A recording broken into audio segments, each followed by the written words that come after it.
Chybou v čase 44-33. Sledovali jsme dvojici Uno M a Jitka Opatrná, kterou střídá další domácí dvojice. Další dvojice v barvách stáje Opatrný Hořovice, Uniek 1 a Alexandr Baraldy. Aby se ujali vedení, musí opakovat stále stejné znění tajenky. Dokončit bez chyby v čase kratším než 33:42. Uniek a Alexandr Baraldy.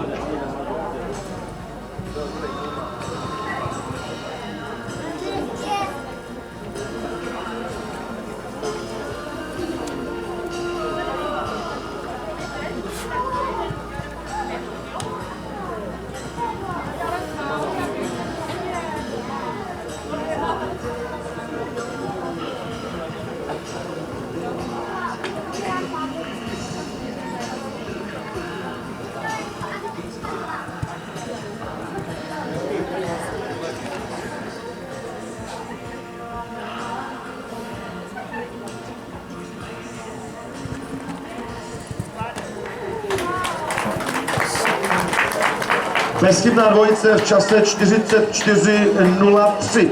Zbývají nám poslední dvě dvojice v rámci rozeskakování dnešního S. Čekáme na dvojici Argon 1 a Luboš Vondráček. Ten jako jediný má v této dramatické koncovce dnešního S 2 koně. Stal to ale jako třetí s Gérou.